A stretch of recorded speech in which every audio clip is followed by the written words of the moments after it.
Hello， 大家好，我们是草泥尼尔汉堡，今天为大家带来搞笑脑洞美漫飞出未来第3季第7集。这一集主要讲再生大脑的故事，关于它之前已经在第4季的第10集中讲过。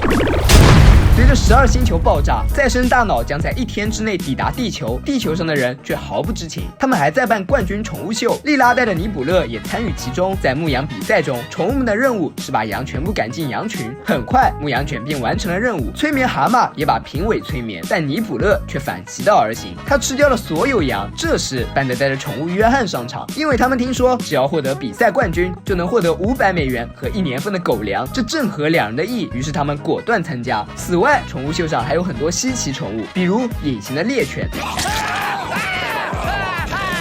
后来，由于尼卜勒把气球猪当作食物，掉入到给猫咪吃的食物当中，现场一片混乱。最后比赛结束，3等奖得主是人类宠物和它的主人猫咪，2等奖得主则是班德和他的宠物约翰。至于莉拉和尼卜勒，他们获得特殊奖，也就是最愚蠢奖。而1等奖得主当然是催眠蛤蟆。回到公司，莉拉觉得也许尼卜勒真的很笨，就在弗莱安慰他，表示自己也很笨的时候，教授对大伙说，原计划他们得给12星球送快递，但因为它已经被摧毁了，所以他们不必再跑一趟。重要的是，买家还提前付款了。赫米斯却认为这很蹊跷，原因是从地图上来看，下一个被摧毁的星球将是地球。刚说完，尼卜勒便从莉拉怀里挣脱，然后从窗户上跳了出去。莉拉拿着火腿寻找，结果被已经抵达地球的再生大脑盯上。危急时刻，他又看着尼卜勒准备坐飞船离开。如此骇人惊闻的一幕，让莉拉以为他多年奉行享乐主义遭报应了。不过好在尼卜勒还有点良心，没有弃莉拉于不顾，可其他人就惨了。第2天，在再生大脑的攻击下，新纽约城的每一个人都变得非常愚蠢，就连一向聪明的教授都不例外，除了弗莱。另一边，莉拉惊讶尼卜勒原来并不笨，他还能把自己的思维直接传达到莉拉的大脑，这样莉拉就能听懂他说话了。他告诉莉拉，再生大脑正在让地球所有人都变得愚蠢，现在他又返回到故乡，好想出对付再生大脑的方法。自从有了宇宙，他就在那里住了，他甚至还知道宇宙是怎么样产生的。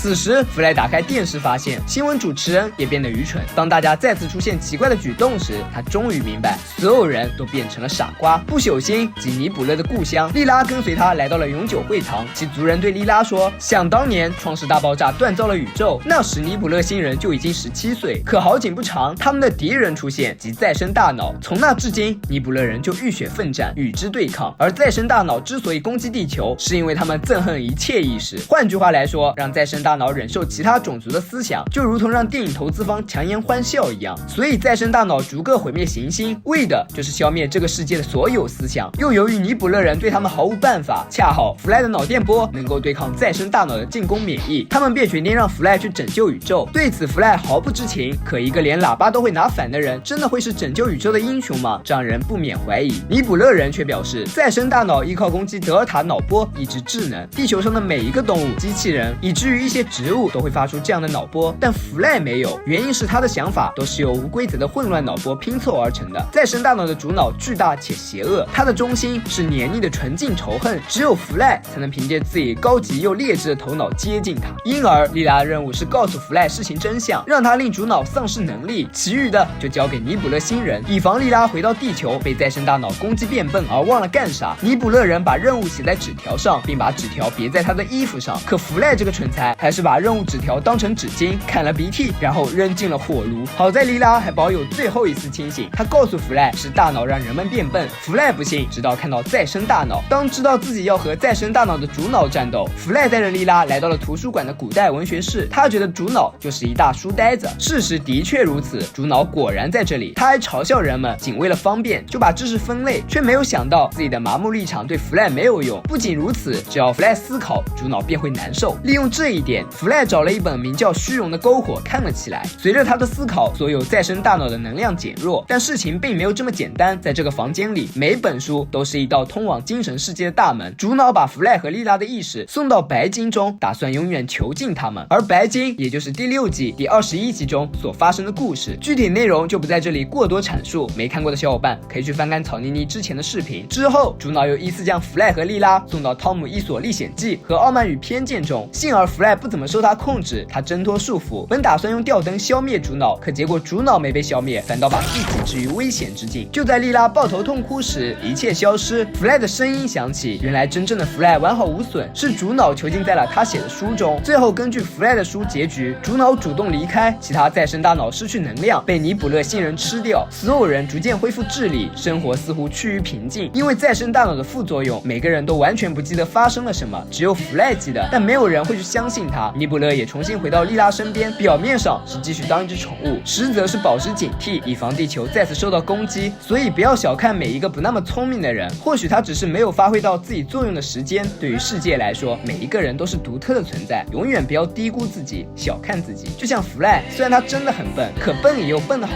处。这不，终于到他发挥自己作用的时刻了。在他身上，笨蛋也有可能会成为拯救宇宙的英雄。芸芸众生，如果想要看见彩虹，就必须接受风雨的洗礼；如果想要在这个世界上获得点什么，就必须承受住社会所带来的纷纷扰扰。要知道，每个人既独特也平庸，不要总等到失去才知道有些东西无可替代。